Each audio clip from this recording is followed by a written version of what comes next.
following podcast is an exclusive presentation of Project Entertainment Network. Thank you for coming to the Project Entertainment Network store. Please place your order. A good choice. A t-shirt for the horror show with Brian Keene. A Manta Method coffee mug. There's more. A Necrocast on hoodie. That's sharp. But why on earth would you want Bizonged leggings? Wait. Are you Mr. Frank? The Project Entertainment Network store, stacked with goodies from all your favorite podcasts. T-shirts, hoodies, mugs and more. www.projectentertainmentnetwork.com. There shall come a podcast like no other. Defenders Dialogue with Brian Keene and Christopher Golden. Marvel Comics' original superhero non-team convenes once again. The Incredible Hulk, the Savage Submariner, the Master of the Mystic Arts, Doctor Strange, and a dynamic supporting cast of Marvel superheroes battle against evil as the Defenders. Without further ado, true believers, here's your hosts, Brian Keene and Christopher Golden. Excelsior! And welcome back once again, true believers, to Defenders Dialogue. I am Brian Keene. And I am Christopher Golden, and I say Excelsior as always to you, Brian, and to our three listeners. I know you argue with me every week that we have more than three, but I'm convinced that that's a lie. This week I have the data to back it up, Chris. Oh no, we have four? We've got a lot more than even I thought we had. No, don't say that. It's gonna ruin my mojo. People love tuning in and listening to us, seeing a glimpse into what little Chris and little Brian were like. I feel like if I had grown up, in the New England area, or if you had grown up down here in the hillbilly country of right on the Mason-Dixon line, that we would have sat in our treehouse and we would have had these conversations. And we would have had probably the same conversations. And I, see, the thing is that you lived in hillbilly country, but I listened to all the hillbilly music. I was all Southern rock all the time.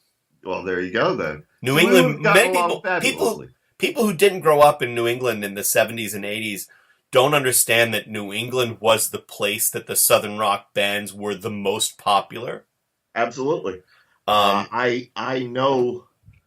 I'm not sure I'm allowed to talk about it on the air, so I'll be very guarded. I know a member of Molly Hatchet, one of the original members of Molly Hatchet. Oh, cool. Big Southern rock band. And he has told me anecdotally that New England was where they had their biggest draw when they would do tours. Oh, yeah, for sure. Yeah. So that was that was definitely, Little Chris was all about it. My first concert ever was the Charlie Daniels Band. I was 11 years old, 1978. Maybe one of the greatest concerts I ever saw was at the Westboro Speedway. Yeah. And it was the Outlaws and the Greg Allman Band and the Joe Perry Project when Aerosmith were broken up. Oh, wow. And so, and that's just the tip of the iceberg of all my early concerts. So I do have a little hillbilly in my soul, Brian. And I've got a little New Englander in my soul. Now, are we going to break out into Donnie and Marie now? I think we should. Speaking of the 70s, Brian Keene is Captain Purple. Okay. Let's go to the 80s with Defenders issues 116 and 117. That's what we're covering today. We begin with this 116. It's one of my single favorite issues of this entire series. All right, well, wait. Before you say that, I just want to add to those who are reading along, I was remiss in not mentioning this before, but Marvel has been publishing these things they call their epic collections. And even though I do have the floppies, I realized recently that I have the epic collections. The last two runs of Defenders, beginning with, issue 110, maybe? Issue 110, through the end, are collected in two of their Defenders epic collections. And that's what I'm reading these from now. So if you're following along, or if you'd like to follow along, that's the place to go. I am reading from the black and white Marvel Essential series, the Defenders Volume 6. I have the floppies, but I just didn't feel like digging them out. The Essential was right here. Plus, Don Perlin's artwork. I love looking at it in black and white. In black and white, yep. Yeah. So go ahead, sorry. Yeah, speaking of that artwork, 116 opens with a very solemn, somber page, drawn by Don Perlin. It's Doctor Strange, looking morose, looking depressed, and the Overmind is sort of lurking behind him, but Doctor Strange is oblivious to it because he's staring into the mystic cauldron of the cosmos, where two flaming beings hold hands in a loving gesture. This is a really interesting issue, written by DeMatteis, penciled by Don Perlin, and inked, and I think to the detriment of Perlin's pencils, by quote-unquote diverse hands. So many inkers, they couldn't even list them all. And I think it's definitely to the detriment of the art overall. But yeah, this is an issue, and so is the next issue, actually, where the the hardcore Brian Keene horror fans will discover once again that Brian is sappy as hell, because I'm sure you loved this issue. Yeah, I love this issue, and I think most of my hardcore fans know by now. I'm from Venus. I'm not from Mars. To go back to that self-help series from a decade ago now, I guess. Yeah. I love my romantic comedies. I love my Hallmark Channel cheesy movies, and I love this issue of the Defenders.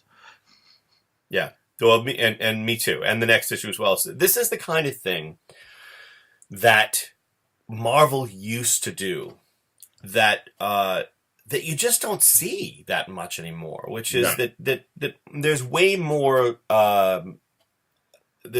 character than action in these two issues. There's way more about the relationships, both romantic and friendship relationships, than there is about action, and an evolution of the team as well, which we always are intrigued by these moments. So. Suffice to say that Doctor Strange is feeling a little bit nostalgic and sad. He misses Clea. He misses the relationship, the having that partner in life. Now we haven't talked about in the Defenders where Clea went. We saw her most recently after the Six-Fingered Hand saga. What happened is, in between issues, over in Doctor Strange's own solo title, she went back to the dimension of the dread Dormammu. Dormammu had been deposed, and somebody needed to lead the people. So Clea is there as the leader. Yeah, which is a shame, because she was really beginning to come into her own as a character in the Defenders. Absolutely. And I would have liked to have seen more of her. But if there's anything that's a hallmark of this series, it is turnover. Right. And we're going to see. I'm going to let you talk about this scene between Overmind and Doctor Strange, because I hear Mary SanGiovanni rumbling awake, stumbling awake perhaps, and I know that she will come in here and clank around where we're recording. So that's I'm okay. Make her a tea, and so I can keep the noise level down. Yeah, I think that's a good plan. So you tell the folks, and I'll be in the background making. Well, as Brian goes to take care of his love. We'll talk about the love in this series. But basically, so that the Overmind is sort of looming, and he sees that Doctor Strange is brooding. Doctor Strange talks about the fact that he misses Clea, and so the Overmind lights up the cauldron of the cosmos, and begins to show Doctor Strange the events that we didn't see, and Doctor Strange didn't really see, that took place sort of concurrent with the last issue, with the return of the Defenders from Earth 5, I don't know, I can't even read that. Earth S, thank you, where the Squadron Supreme comes from. So we find out that the Hulk and the Silver Surfer have left, and Brian will be able to tell us whether or not we see them again. We do see them again, actually, but we'll see them again. Yes, but also in a fill-in issue coming up soon. Listen, that's so funny. We'll hear Brian in the background. You shut up. Go make tea. I'm getting the milk now. Anyway, the Vision and the Scarlet Witch are making their departure, and it's really interesting. And again, last episode, I talked about the ad that was run for the Vision and the Scarlet Witch series. And the Defenders urge them to stay, but they say no, they've got to go back because they left the Avengers and settled in their house in quiet suburban New Jersey in order to build a normal family human life, which is pretty funny since they're pretty much in costume all the time. It is. I'm back now, by the way. Yeah, okay. Go away. And anyway, and then Wanda says, as she's leaving, take good care of the beast for us. Hank has a nasty habit of getting into trouble. Then we have, Brian, some flirtation between Dolly and Isaac the Gargoyle. And I love this, and props to DeMatteis, because first of all, we both love the Gargoyle as a character. Yeah. But before Gargoyle, the only two senior citizens of note in the Marvel universe were Aunt May, Peter Parker's Aunt May, and Steve Rogers, Captain America. And, Cap is not written like his age. Right. Aunt May is perhaps written to a cliche for her age. Isaac is a real senior citizen with real thoughts and real hopes. And we see him and Dolly, Hellcat's, housekeeper, flirting with each other. And it's sweet. It's a genuinely sweet moment. Yeah, it is, and the dialogue is written in that classic, Isaac is complimenting her, she's blushing, it's adorable. And the more I think about it, though, the more I think that we really should have Tom Snogoski read the Gargoyle dialogue. Because even though Tom is not yet a senior citizen, he acts like one. And if anybody could do the Gargoyle voice, it would be Tom. He also does a good old man from Western films voice. Well, there you go. Anyway, so the Beast swings in. Go ahead, Brian. Yeah, he wants to head down to Chinatown and get something to eat. He invites everyone to go along, but Vera, his girlfriend, she chastises him. She says that he's insensitive, that they haven't had a single moment alone together in weeks. And she insists that it's just going to be the two of them going to dinner. Yeah, and this is actually a good couple panels because this reminds me of you and Mary. Oh, this is absolutely Mary. Because the Beast is like, hey, everybody, let's get together. Let's all go out together and have dinner. And Vera's like, She grabs him by the wrist and she basically drags him out the fucking door. And she's like, nope, we're going to dinner by ourselves. We're having a night out together. And he says, this is our relationship in two panels. Absolutely. Absolutely. As anyone who knows you both will attest. And Isaac is very amused by this. But now, Brian, we have the moment. And again, so folks, we're going through all the relationships, all the romantic relationships here. We have the moment, I think, Brian, you've been waiting for, which is the brief conversation between Valkyrie and the Submariner, where the Submariner's like, I must return to my kingdom because I've been away too long and the entire kingdom will fall apart without me. And Valkyrie's like, well, maybe you'd like some company. And you have one silent panel of Namor's eyebrows rising. You could see the little motion things of Namor like raising his eyebrows like, what? She's rendered him speechless. Yeah, and then a silent panel of Valkyrie with her like, oh yeah, buddy, you know what I'm saying, face on. And then Namor says, I think I'd like that very much. And keep in mind, this is issue 116. Yeah. Not to mention, the Defenders, we had a Defenders annual, we had the Marvel feature episodes. Yeah. This is the first time we've seen Submariner smile in the pages of the Defenders. Yeah, I love this budding romance. Yeah, he's like, well, damn.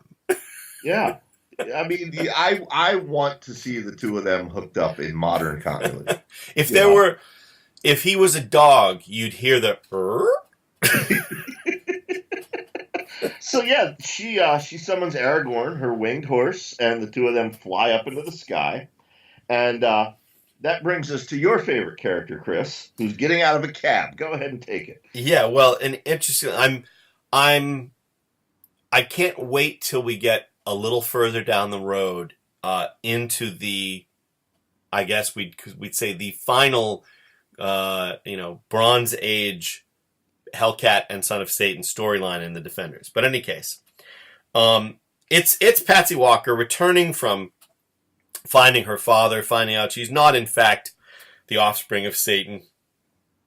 And she comes into her friends and says, as they say in the sitcoms, "Hi, honey, I'm home," which is her being the classic Patsy Walker that Brian hates.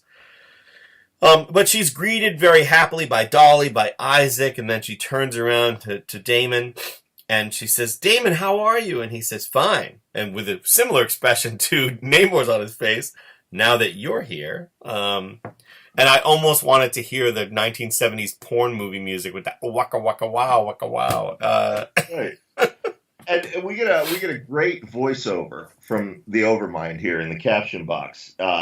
He says to Doctor Strange, he says, "He is called the son of Satan, spawn of the devil, accursed with a demonic dark soul. But look at him, Doctor. Can you see the vulnerability, the aching for warmth and affection that suffuses even him?" Right.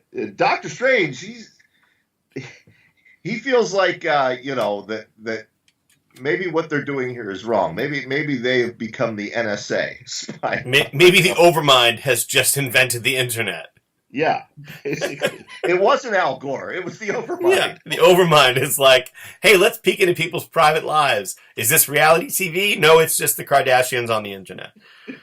But in any case, but the Overmind is saying, look, new love and developing relationships aren't without pain.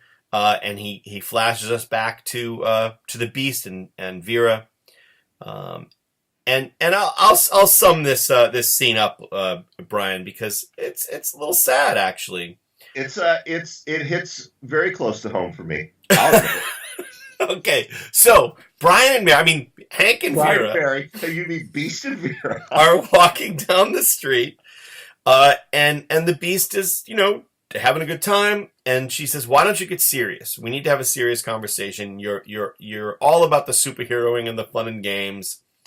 And he's like, "Look, don't we have enough seriousness, heaviness during all this?" And then the Beast's adoring fans spot him on the street, and they come up and they say, "We got to talk to him." And he says, "Hark, my starry-eyed public calls, and my starving ego rises in response." That does sound familiar.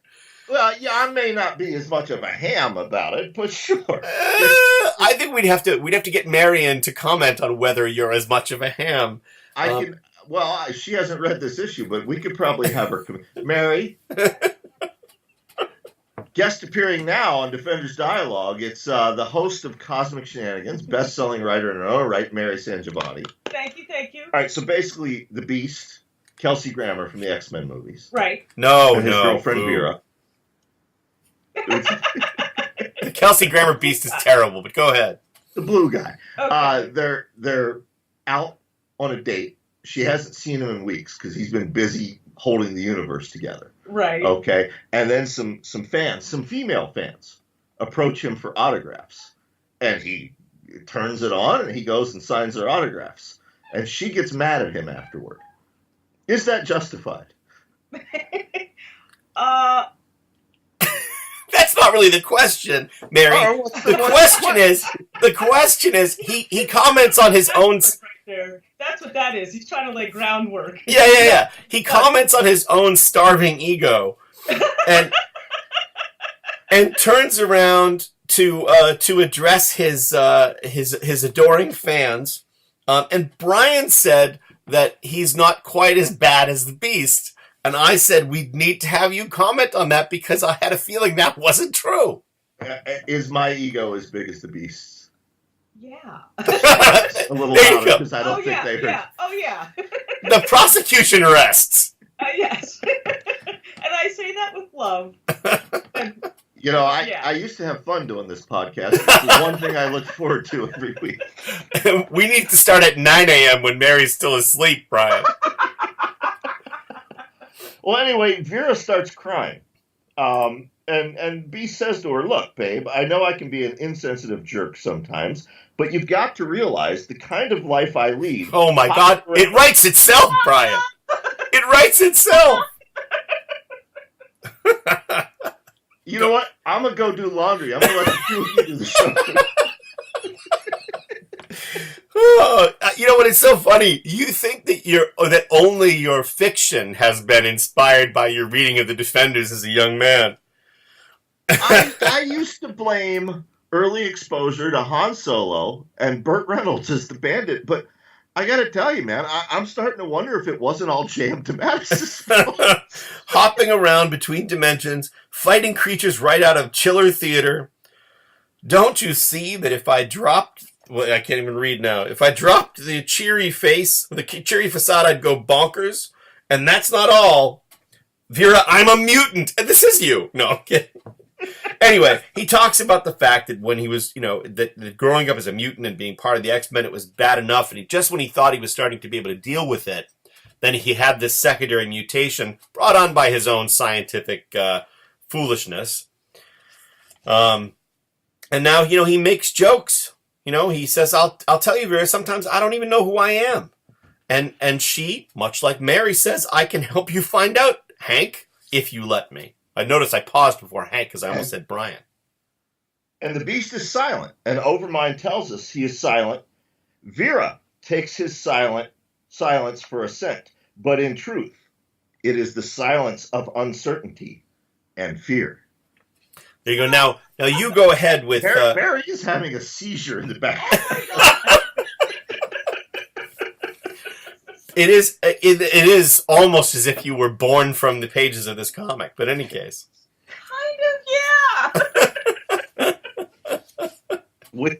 We then transition. Brian's rethinking having made you that tea now, Mary. All right, continue. Yeah, we transition to Namor and Valkyrie flying over the ocean. And Namor is smiling. Valkyrie is smiling. He says, Namor tells her, it has been he doesn't even call her Valkyrie. He calls her Val. He says, it's been too long since I've felt so light of heart. Too long since I've allowed myself the simple pleasures of laughter and camaraderie. It's a very interesting scene because he dives off the horse into the water because he needs that restoration. And Valkyrie stands up on the back of her flying steed and says, Hold, Namor, dost thou think to leap away from me as some playful fish? Let me but divest myself of this cumbersome garb. One thinks she is about to just strip down, which she does, but to what appears to be some kind of a slip? Yeah, basically. Slip? Yeah, a slip. I don't know how she wears that under her costume or uniform, but she does. And she dives into the water, and they're swimming together in joy, like smiling, just having a fan. There should be music playing in the background. And then the music should swell as they kiss, because they do. They kiss. We get two silent panels of them embracing. First above the water and then below the water. Yeah. And then Namor reminds himself, oh, wait, I'm Namor. I need to be a brooding... Yeah, I am a brooding fuck. Yeah, he shouts out, no, and he flies out of the water. And Valkyrie is, of course, very confused. She wants to know what he's doing, and he says, you should not have swum after me, Valkyrie. You should have not have joined me today at all. This is not right. And then he tells her all about his dear departed Lady Dorma, and that, right. When she died, a part of him was buried with her. Exactly. And basically... and then he's married to his work now. He's married to his work, and his work is a bride that will never leave him. So Val says, thy heart cannot remain closed forever, Namor. And he says, I'm touched by your concern, but I must walk this path alone. And he swims away, and she says, we shall see, my prince, we shall see. That's right. Then the Overmind's scrying flames switch over to Patsy and Damon Hellstrom. And that's interesting as well. It is. And I got to tell you, reading this as an adult, it's a little disturbing. Yeah, go ahead. I mean, he's trying to tell Patsy that he's in love with her. Right. and that he's been through superhero therapy, so to speak. He's had a self-awakening. And Patsy, true to form, won't give him a chance to speak. She's being her flighty, chatty self. And, well, she's returned to her happy-go-lucky self. Yeah. But he, rather than just, trying to communicate to her, hey, look, be serious for a moment. I need to talk to you.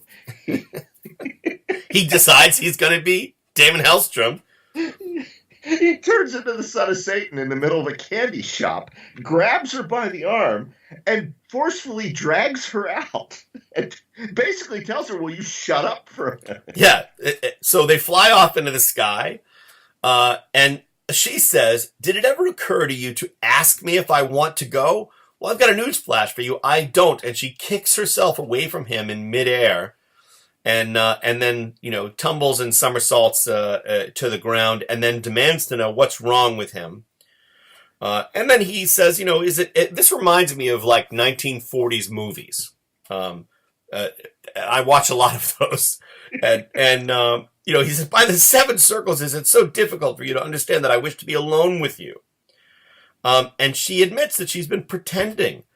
That she didn't understand, and we'll notice that she does the same thing in many ways to Valkyrie in the next issue. She's been pretending that she didn't know. She's been avoiding having this conversation with him. And she's saying, you said you loved me, but I couldn't even react before you were taken into your father's kingdom. You triumphed over your father's demons, but I knew that I couldn't really love you back until I'd figured out my own. She ran off to find the truth about her father, and she turns around after talking about how she found herself to find what, Brian? What does she see? Well, she sees the son of Satan, Damon Hellstrom, is crying, and he's not ashamed by it. And he tells her, he says, Patsy, you brought me something I never believed I could possess, love. With all the hell, both literal and figurative, I've known in my life, that's been a commodity I've rarely understood, let alone felt. It is Patsy Walker, the Hellcat, who is taught the literal son of Satan to know love. And he tells her, he grasps her by the shoulders, and he says, I love you. Help me learn to express that love. Help me share it.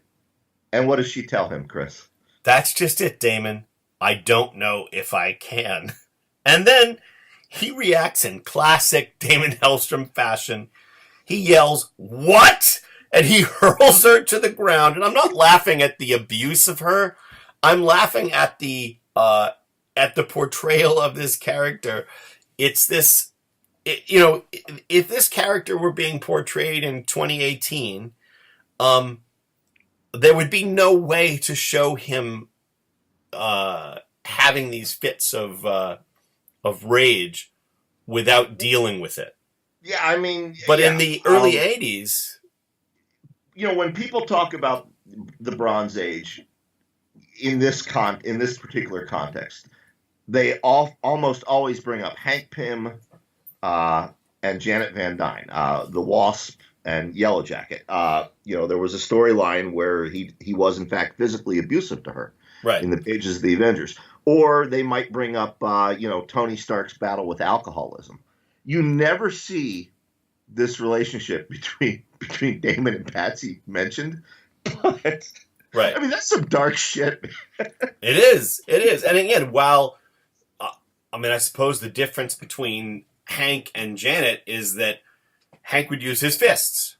Yeah. Right? And in some way, in the early 80s, although clearly Damon Hellstrom is a very bad boyfriend, there's some difference, according to the early 80s, between just like shoving her to the ground and punching her. Right. But yes, he is an abusive boyfriend. There's no way around it. Emotionally, psychologically abusive. Yeah.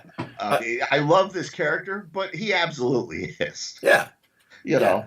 And you're not the only one who thinks he's a bad boyfriend, because as he storms off to do his thinking, we transition back to the Overmind and Doctor Strange. And Doctor Strange says, what's the point of this? To prove to me that all human love is doomed to failure.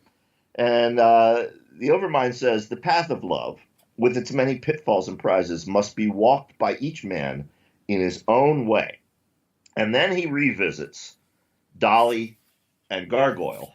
And Dolly is expressing what you've just expressed, that Damon Hellstrom is hardly the kind of man that Patsy needs to get herself mixed up with now that she's finally got her life in order. Frankly, he scares the daylights out of me.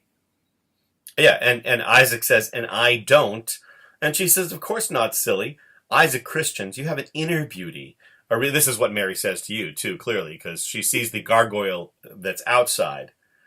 You have an inner beauty, a real sweetness of the soul that more than makes up for what you look like on the outside. But then Dolly catches herself and says, oh, my word, Isaac, I'm sorry, I didn't mean it. And he knows what she means, because, again, if this were a younger pair, he might be upset, insulted. That's right. He totally gets it. He's lived enough to understand it. And he says, but he also alludes to the fact that, when you're younger, you're more interested in physical relationships, but, it's nice to not care about those things. Right. Yeah. He says, when you get older, that kind of love becomes unimportant. You see that what a body really needs to survive is something that runs deeper. And as they embrace, as they hold hands, he tells Dolly, I've never been married, but the marriages I've seen worked because folks were friends first and lovers second. Let's face it, passion comes and goes like the tide, but that deeper love, you can hang on to it forever. And or darn close to it, he says. Yeah. And Doctor Strange is emotionally moved to silence. Yeah, it's a great scene, and this is honestly, we've been joking a lot in this issue, but that scene is exactly the kind of stuff that makes this issue great. Exactly, it makes DeMatteis' entire run great. Yeah, that exactly. Kind of character work, Yeah, I mean, look, I'm a sentimentalist. There's no two ways about it. So, I love that stuff. Let's see here. Then Doctor Strange and the Overmind fly away. Where are they going, Brian? Well, it's funny. They head over to the Brownstone, where the rest of the Defenders have reunited. And there's Gargoyle, Hellcat, Dolly, Valkyrie, and the Beast. And they see something outside. It turns out it's mystical fireworks. Exactly. And, they think that maybe they're under attack. But then it turns out that it's Doctor Strange and Overmind who appear in their midst. And the Beast asks them, hey, what the heck was the fireworks display all about? And Doctor Strange says simply, love. Yeah, and DeMatteis finishes with a small caption that says, although their minds do not understand, their hearts do. So it was, it's a great issue, and it's also, again, one of these issues where we're reorganizing. And followed up by 117, which in many ways is the completion of this latest reorganization of the Defenders. It's the denouement, so to speak. Yeah. Yeah, and again, and the Defenders will be. I mean, we're at what did it say? 117. 117. We've got something like 35 issues to go here, and the Defenders will be reorganized multiple times between now and the end of this series. That's right.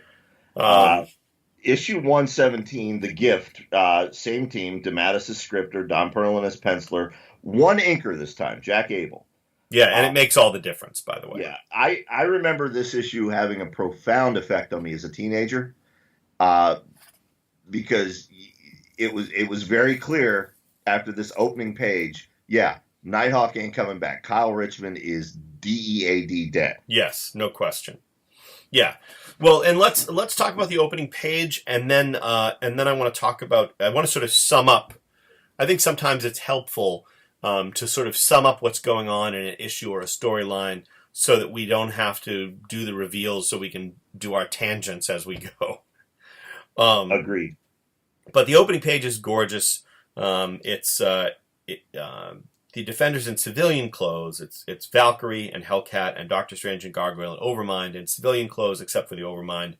And Doctor Strange has lit an eternal flame in a kind of vase or whatever you'd call that. And it will burn till time's end. He says, the mystic flame is burned, concealed by my spells. Sense your death, Kyle, and it shall burn till time's end, as shall our love for you. So that's fascinating. We'll get to what unfolds in a moment, but the reminder, because this is what this story is about. The Overmind is a collection of 6 consciousnesses, 6 souls, if you will, of psychics, who collectively became that flame character that helped them in this on Earth S, and now inhabit the emptied out giant alien form of the Overmind. Right. What's really interesting, Brian, is again, I think DeMatteis is working out what the Overmind is capable of doing. By the way, and they are collectively now called the Overmind, but they all inhabit the Overmind's body. That's right.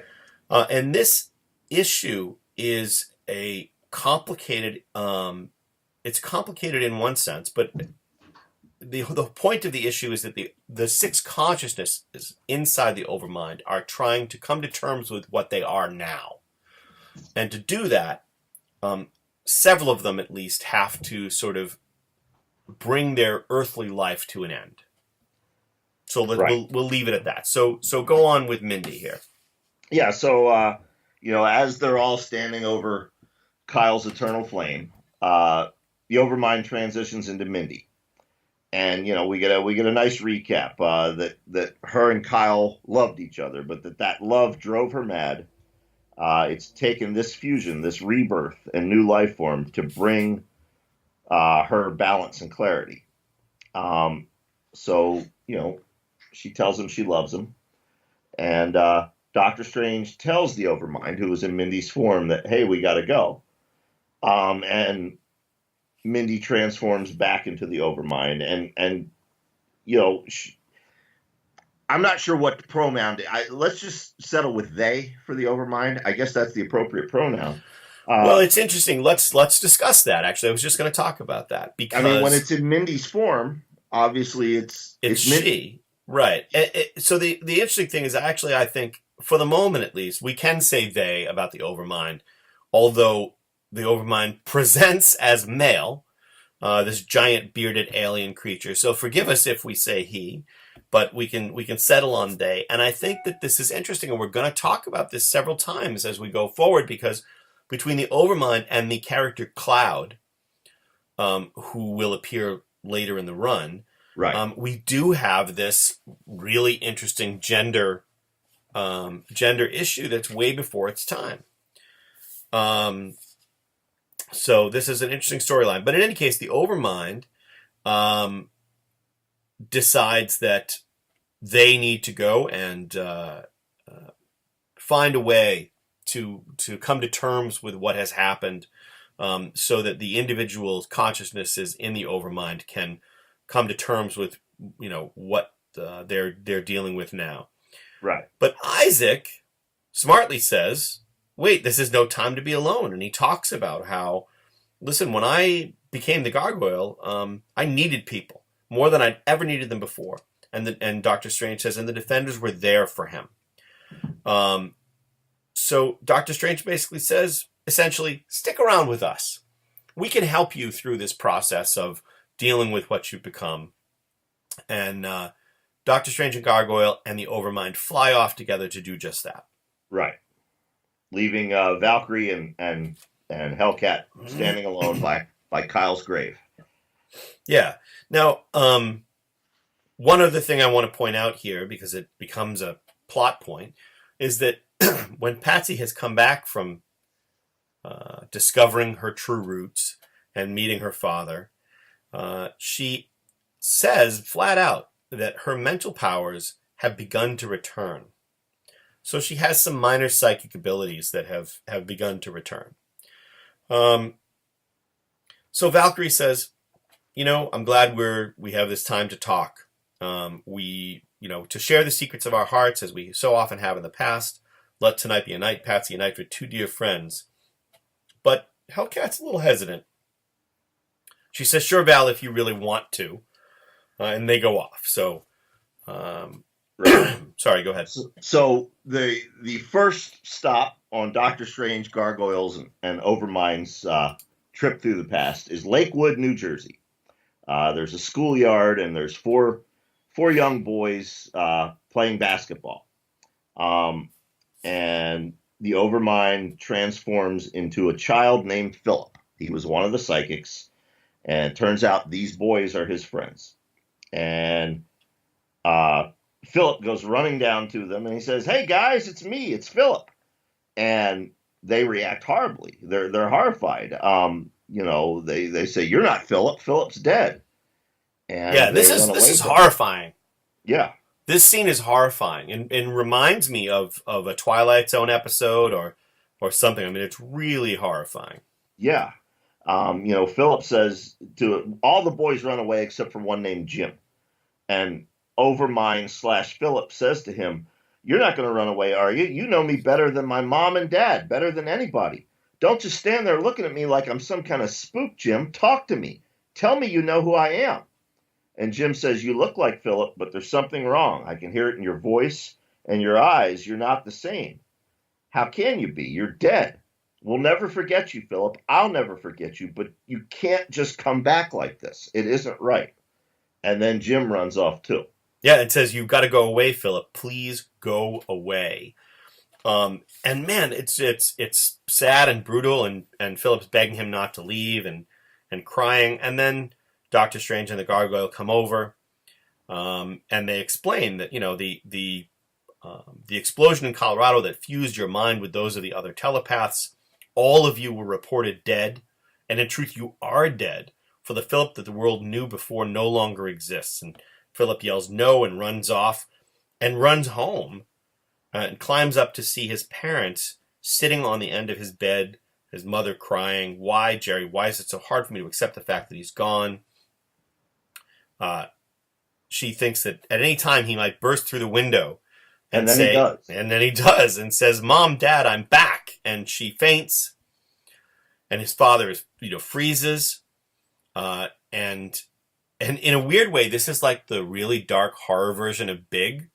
Yeah. I mean, not Big, but it is that moment when he comes back as an adult, And this is horrific. I mean, DeMatteis' dialogue and Perlin's artwork, the expressions on the father's face, the father gets this dark rage, and he says, "Get your filthy hands off me. I don't know who you are, but this is the sickest joke ever." And Philip's insisting, "Dad, it's me." And the father says, "Get out of here before I call the police." Luckily, Doctor Strange and Gargoyle intervene. Yeah. So clearly, whatever the people he's left behind are seeing, maybe they're seeing Philip, but there's something about him that makes it clear to them that he isn't Philip. Right. Not just the fact that he's been reported dead, because in that case, the father would certainly not have reacted this way. There's something more going on here, and it's just that they recognize, I guess, the alienness of what he is now. Right. Yeah. So Gargoyle has to say to him, "You aren't you anymore, Philip. Not to them. You're you, and yet you're not. They'll never forget you, Philip. But it's time you've got to move on. I know," he says, "but it's so hard." And then he says, "We're ready now."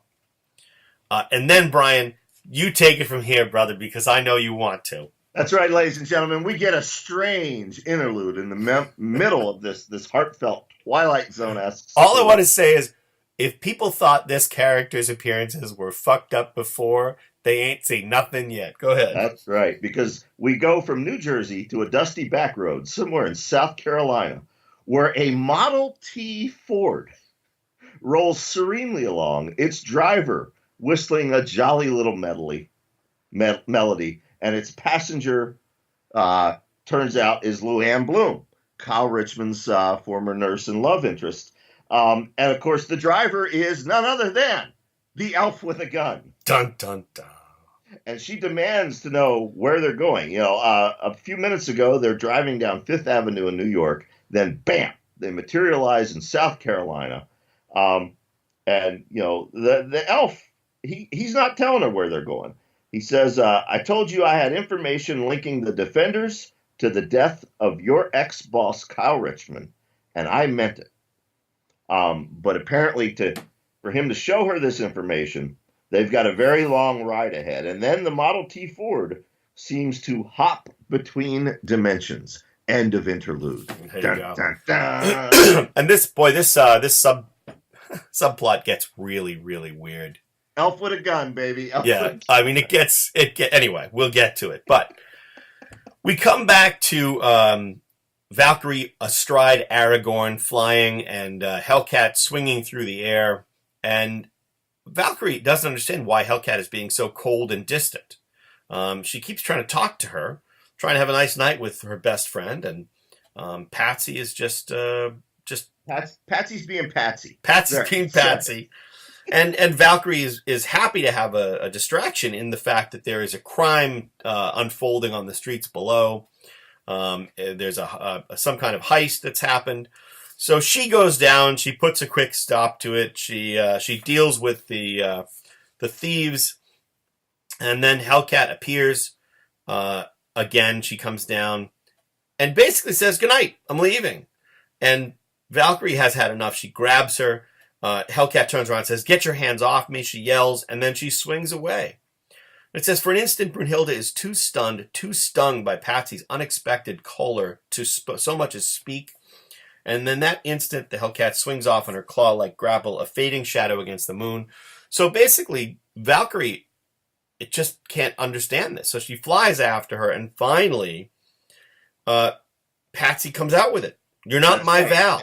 And we need to remind folks, keep in mind, as you found out in previous episodes, Valkyrie has undergone that transition. She is no longer the human form of Barbara Norris inhabited with the spirit of the Valkyrie. She is, in fact, the Norse goddess Valkyrie. Yes, Brunhilde, one of the Yeah. Valkyrie, and in her own body, and speaking more like Thor than like Barbara Norris. So she, or like an Asgardian, I should say, and she says, "You're not my Val, not the defender I knew so well. You're some goddess from a mythic land who's a total stranger to me." Valkyrie's had enough. She smashes her sword Dragonfang into the pavement. Hellcat thinks that she's about to attack, but instead she picks Patsy up and flies away with her, reminiscent of the behavior of Damon Hellstrom in the last issue. Right. We come back to Overmind, Doctor Strange, and Gargoyle in the South Bronx. That's and this right. time Overmind, by the way, we didn't mention when Overmind first transitioned into what's her name? I can't think of Mindy. Mindy. We didn't mention that. Yes, this is actually a physical transformation, and the many powers of the Overmind will be unveiled over time. But that is one of them. So here, the Overmind metamorphosizes into Ursula Richards, one of those psychics, in the South Bronx. Yeah, and Ursula tells them her mother died when she was 12, her father a few years after that. That basically the poverty and despair of the South Bronx defeated them. But she did her best to break free. But in focusing on that, her entire life she felt alone. She never allowed herself to get close to people, never had any real friends or any real life. And she blames the ghetto. And as she's raging about it, she transforms back from Ursula into Overmind and decides that she is going to bring the South Bronx tumbling down. And when the Overmind, start to tear down some of these tenement buildings, some of the local residents cheer. Basically the city's been promising to tear down these crumbling buildings for years. It's about time somebody delivered. But Doctor Strange has to bring the Overmind's attention and Ursula's attention to the fact that there are actually children inside one of the buildings that the Overmind has just destroyed. Doctor Strange protects them, and the Overmind transforms briefly back into Ursula, and she says what a fool she's been. And Isaac sort of talks to her about look, your anger is correct, but you're aiming in the wrong direction. That's right. So then we transition back to Valkyrie and Hellcat, and they are in Point Promontory, Maine, which any true Defenders fan will remember as the site of Yandroth's base, where he built the Omegatron. Boy, this is old home week. This issue for right. Rogues Gallery. We got the Elf with the gun. We got Yandroth and the Omegatron. If Nebulon and the Headman show up before the end of this issue, thank God Nebulon does not show up in this issue. But yeah, Valkyrie has brought her here, and she says, this is where I first met the Defenders. This is where I first became a member of the team, and then we get flashbacks of them fighting the Sons of the Serpent, the Red Raja, the Six-Fingered Hand, and she says through it all, no joy was greater than the simple joy of friendship. She says, I'm more than the Valkyrie that you knew. I am the true Brunhilde with my full memories restored. I'm a goddess of Asgard, but the Valkyrie that you knew remains here inside of me. All of her memories still exist too. And to both of us, there's not a solitary soul on earth or in the realm eternal whose friendship means more. Now, see, this is why I think that on the new Disney Plus streaming service, they should take the remnants of the Defenders that were on Netflix and add in several characters and make a new Defenders that will include Hellcat and Valkyrie. Exactly. Why not? They already have Hellcat brewing. You get Tessa Thompson. You get, what did they call? They didn't call her Patsy on Jessica Jones. What was Trish it? Walker. Right? Trish Walker, yeah. Yeah, there you go. It's right there. Yep. In any case, then we get back to the Overmind sort of dealing with the awesome power that they possess. This alien form can topple mountains. Our minds can unleash destruction with a single thought. But what we wonder, do we truly know? And there we go through the 6 faces of the psychics. Now, we've only seen 3 of them in this issue. And basically, they want to move forward to become what they can be. And they realize that the only way to do that is with friends, that they can't do it alone. And they turn to Doctor Strange and Gargoyle and say, will you be those friends? Then Valkyrie and Wong and Hellcat sort of walk in. And Doctor Strange says, Patsy, Val, you're just in time to welcome the newest Defender to our ranks. And that's where we end. Now, 'tis more than a joy overmind. 'Tis a gift, Valkyrie says. There you go. We mentioned Yandroth. Spoiler warning. He shows up next episode. So does the Elf with a Gun. More with the Elf with a Gun. And we find out, finally, what the Elf with a Gun has been up to all the way back since the Steve Gerber run. And also, one of our favorite characters, Son of Satan, steps back into the spotlight. Yes, back into the fiery spotlight. Now, I will say that while we begin with 118, I'm annoyed by the fact that what we get is 118 and then 119, although it does follow up on the Elf with a Gun story that you're talking about, is actually a fill-in issue. That's right. By Stephen Grant and Sal Buscema. But it will be fun nevertheless. It will be fun. It's always good to see Buscema drawing the Defenders. But yeah, it will be fun, and we will do that next week. A quick reminder, if you enjoy Defenders Dialogue, you might enjoy Chris's not might, you will enjoy Chris's other podcast, Three Guys with Beards. You might enjoy my other podcast, The Horror Show with Brian Keene. And if you really got a kick out of Mary SanGiovanni's guest appearance today, you'll certainly enjoy her podcast, Cosmic Shenanigans. All 3 of those, along with Defenders Dialogue, are made possible by the Project Entertainment Network. If you have an extra $1 a month, just one extra $1 a month, please consider pledging it to them on Patreon. You do that, it keeps the network running, and then they can keep bringing you all these great shows. There you go. Well, Brian, I got to say, brother, Excelsior. Excelsior believers. indeed. Will we have your wife on next week? It's Turnabout Fair Play.